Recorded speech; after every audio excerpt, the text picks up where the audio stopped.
Hello everyone and welcome to another Poppy Playtime Theory video. Now for those that haven't seen or played the new Project Playtime map, this is your spoiler warning, so be careful going forward because we are going to be spoiling a lot of that level today and possibly parts of Chapter 3 and of course Project Playtime. But again, we're going to be spoiling a lot of that level today as it has lots and lots of secrets lying in wait, and luckily for us, I have a front row seat. But of course, with the spoiler out the way, I wouldn't be a YouTuber if I didn't ask you to hit subscribe and check out the channel if you like Poppy Playtime theories and other game theories such as Little Nightmares, etc, etc. We're also trying to hit 100k subscribers, so if you could help with that, it would be greatly appreciated. I really appreciate it. Oh, and one other thing is that if you plan on going to the Poppy Playtime merch store at some point, you can also help me out and get yourself 10% off by using the code It's Just Jord. But anyway, shameless self-promotion out of the way, let's actually get into the video. So recently with the new phase of Project Playtime released, we have been treated to a brand new map, Destroyer Toy. And inside the map, it holds some very interesting secrets that lead me to believe that Chapter 3 is not as far as we think. And these images are hinting at the continued story and the player's identity in Poppy Playtime. For those that didn't know, my current theory is that the person you play as in Poppy Playtime is different than the person you play as in Project Playtime. I will link the video in the description for you to watch, as I think it's a good watch still now. It still holds credibility, and I think I've actually done some good job of predicting what's coming. So it's very much worth catching up on if you like to think outside the box per se. But anyway, I want to talk about each of the images that I have found on the map Destroyer Toy and what it could possibly mean, be hinting to, and you know, all the other interesting stuff that goes with it. But anyway, I digress. Let's start then with the keyboard. Now I know that seems a bit of an odd one, but there is a keyboard in one of the monitoring rooms, and I find it interesting because on the keyboard there seems to be a few messages on it. For instance, on the left side of the keyboard it says actually call 911. Later we'll come to learn the severity of the employee's pleas for help. In this instance, I think whoever is here knows they're fighting a lost cause at this point. I think they know out of desperation, that's why they've put 911. Also, something interesting is that on the other side of the keyboard they have a small math equation. From what I can make out, it looks like it's saying 62 plus 34, and of course that equals to 96. There is also a small fraction underneath, which I can't seem to make out all so well, so if any of you have an idea what you think you see, let me know in the comments below, I'd be really interested. So you think perhaps that's probably just an innocent decorative piece, something to be shown to us to show the personality of the worker that was there. But what if I told you that I actually do think this is an indication of the year? And I theorise that this little equation means a lot more than what's at the surface. I believe it's the clue that's been left behind by one of the employees. It's the only part. This little equation is the only part in this whole map that actually has a year marked onto it. So we could assume that the 96 is referencing 1996. And of course, everything leading up to these points, that would actually slot in quite nicely. And of course, we've got a smiley face off to the side, which makes me think, again, it's a hint towards it. And I don't know, it seems like a really odd thing to put there without reason, you know what I mean? Unless it's something to do with the phone. But again, numbers at the moment I don't know what's going to happen with, because there is no way to input currently on the phone, because I've been there trying for ages and all that jazz. But I think we'll end up learning more about that in the next phase, or an update basically. Now, of course, probably let's get on to the one you've heard lots about at the moment, the posters. I want to talk about the Playcare poster, as I think it's going to be super interesting and very significant going forward. Specifically, I want to talk about the one in the basement first. Yes, that's right, there's more than one Playcare poster on the level. The Playcare poster that's in the basement of Destroyer Toy gives us some interesting information. So first, let's talk about how the poster is set up and framed on the wall in the basement. The worn, tattered poster is placed inside of some kind of creature with eyes, similar to that of the Maker Friend, which is an interesting bit of information. We can see that the creature around the poster looks to have the same colour scheme as that of the path of the poster as well. It's at this point you could be forgiven for thinking that the small children characters look like they're walking right into the mouth of the creature, or beast if you will. I do wonder if that's what the warning is sort of hinting towards at the bottom of the poster. Warning, serious injury or death may occur.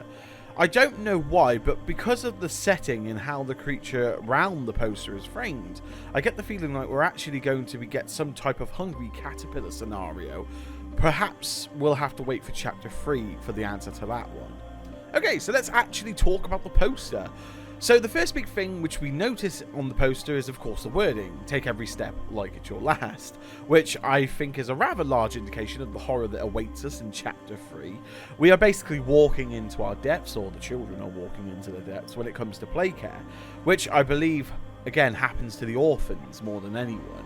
I think this is how they were processed. But of course we see the sign that points towards play care as well, and under that sign there are 3 creatures that look like they're skipping that way quite happily and joyfully.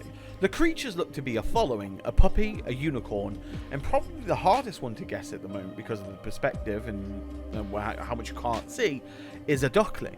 I think these creatures, or these little animals, are linked to the orphan children. And perhaps, like with the interview with Stella, perhaps the orphans were interviewed too and asked what would they like to be if they could be anything. And thus we're seeing the answers to those kind of questions, because I find it odd to put a unicorn in the same bracket as a puppy. But again, a child's imagination is endless. So they never had no limits on what they could imagine. So who knows, perhaps again this is what they were turned into.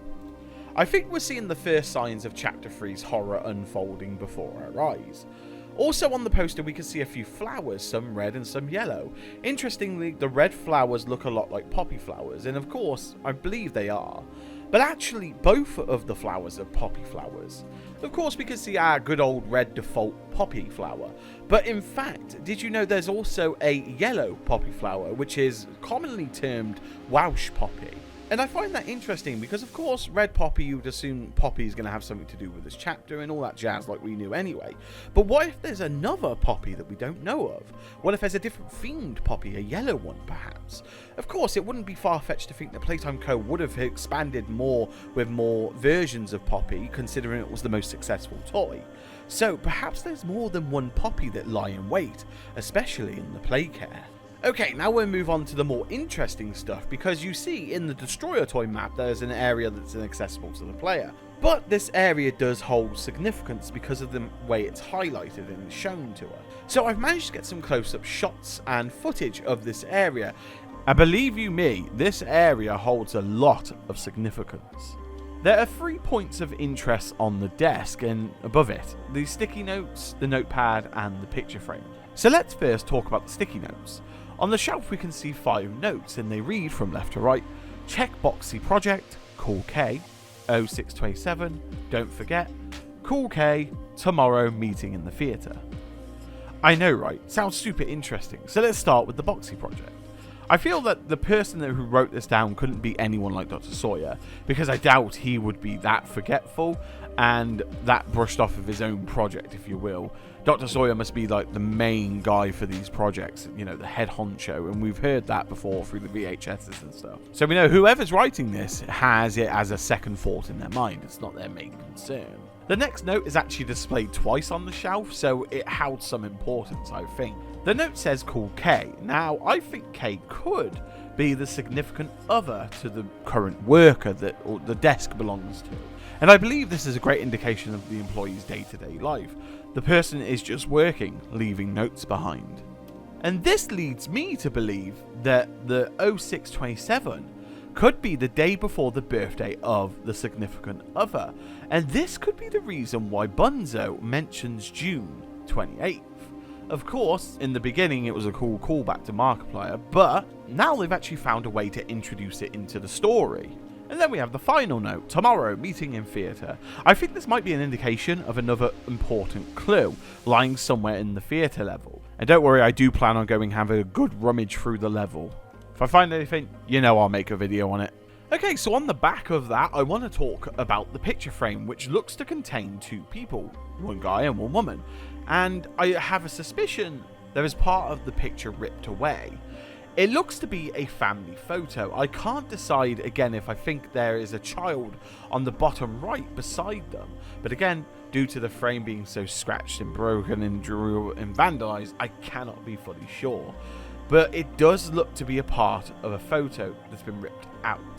But I think this picture solidifies the idea that the employee working at this specific desk even more and ties the loose connections about who Kay could be. I think with this picture frame we can assume that the woman in the image is Kay, and she is the employee's wife, or if there was a child, possibly the child. I think that the scratches on the photo frame were left behind by a toy or some kind of enemy in the world of Poppy Playtime. And what's intriguing about that is it must have been a monster mascot like Huggy or something like that, because they must have retained some memory. Because you wouldn't randomly go up to this picture frame and start scratching at it, would you? You would have to either be confused by what you saw or know what you saw. But I'll come back to this later in the video. Then we come to the most interesting part of these items, the notepad. The notepad gives us a real clear indication of what's going on currently at Playtime Co. And it's not good. I believe what the employee writes down here is done in panic. Perhaps they knew that this was their final moments and perhaps they were took away or worse, killed on the spot. So what does the note say? Well, there are some very interesting things to come from this, and that is 1603, day 1, get out. We've got to get some help. Everything is getting out of control. Day 2, I'm freaking out. Hal, if you're reading this, run. You are not safe. Leave this place. So, I don't need to tell you what these could mean, right? It's very bad. Things are going bad, but the one thing I do want to point out is how light the pen marks are. The message must have been left here for a while because it looks like the ink is dried up or faded away. So this desk must have been abandoned for a while, years even. So I do wonder what happened to this employee. Perhaps, and this is just speculation, but again it's a theory because the evidence that we have does support it. What if the employee was turned into Bunzo? I know it sounds stupid, but it kind of makes sense. Perhaps one of the things that the employee retained was the birthday, the one he had to keep remembering because he didn't want to forget it. And maybe this is why he uses it in the cutout. And of course, if we want to use the keyboard as a point of reference for the year 1996, Bunzo was first created in 1991, and that with the pen ink being dried out over years, perhaps we do have a connection. Plus, this could be why the picture has scratches on it. What if Bunzo the mascot was trying to pick it up with its symbols or its teeth? Although the only problem with that would be having to explain why the pen is over the top of the scratches on the picture. But when it comes to all the clues on this desk, I really do think that it's hinting towards the Project Playtime player's identity. I am still very much certain that the player is the one that's actually helping the toy mascots in some sense. Whether that be through manipulation or controlling, I don't know. We'll have to see with the phone, because I think the phone is going to be the really next big thing that we hear from. But with that being said, I would love to hear your thoughts and theories about this video, and of course anything that I might have missed, let me know in the comments below. And of course, if you enjoyed this video, make sure you hit like and subscribe to all the YouTubey stuff. But most importantly, have a lovely morning, day or night wherever you are in the world. Stay safe, and I will see you all in the next Poppy video.